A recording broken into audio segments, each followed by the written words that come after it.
Okay, so a CNN reporter, Larry Madowa from Kenya, says while the US is raising tariffs on Africa, China plans to drop tariffs on all African nations except Eswatini. So South Africa is scrambling to pivot after 30% tariffs and is looking to reliable partners in the EU and in China.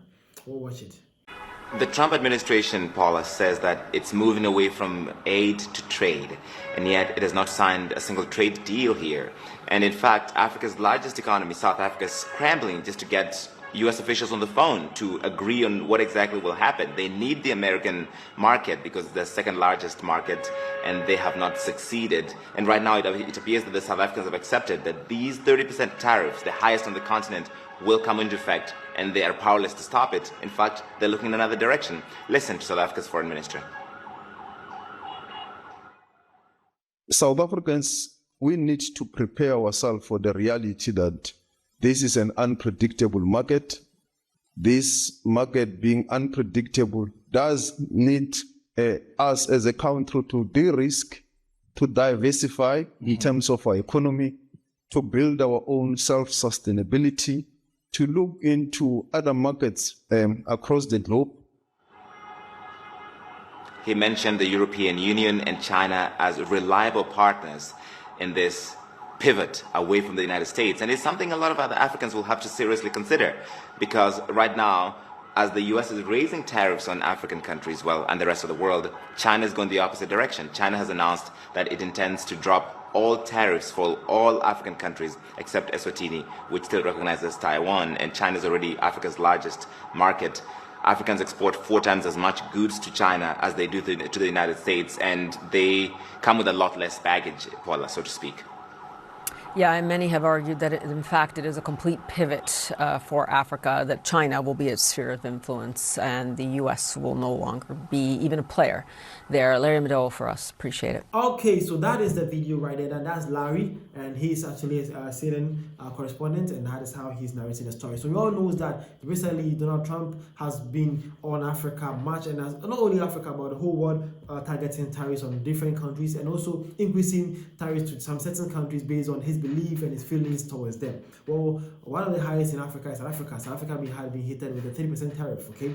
Well, that is it. But guess what? As this is happening and Trump is busy doing all this thing, China is doing like this. Yeah, China is passing behind the scenes and is securing themselves better deals with these kind of things, though. As you have all noticed, that South Africa has been busily moving almost all their investment or trades to China. Recently, there's South African agriculture minister came saying that they are targeting China. Recently, to the foreign minister for South Africa, Lamola, also say the same thing, and then Premier Panyaza also saying the same thing, that South Africa is now looking elsewhere for more deals in the Middle East and also in Asia. So basically, China is actually getting the fruits of all this US and then other countries will happen. Okay, again, so this one is a zero tariff trade between China and Africa is going to sweep away whatever few vestiges of competitive advantage African manufacturing had with China.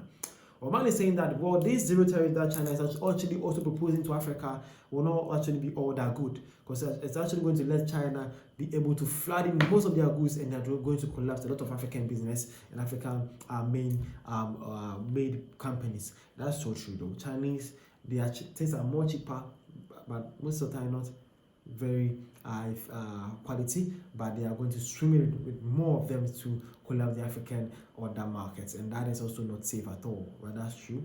That's so true. And again, man came and says that the US can't expect to be seen as a reliable partner while slapping 30% tariffs on African goods. China, meanwhile, is playing the long game, offering market access while Washington pulls away. South Africa's pivot isn't just a reaction, it's a recalibration.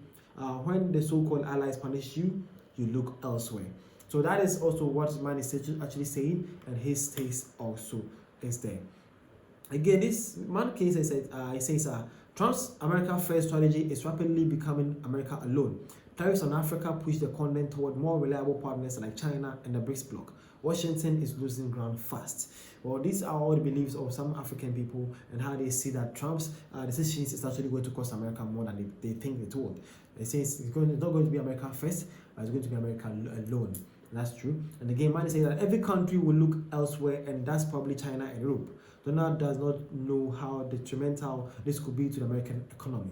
So that's true. And again, this is saying that the sooner the world turns it back on the USA, the sooner the walls of Jericho will fall, along with its emperor, Donald Trump.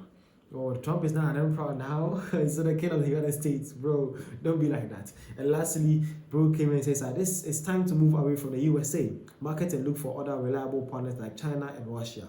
All African countries should start doing this right now.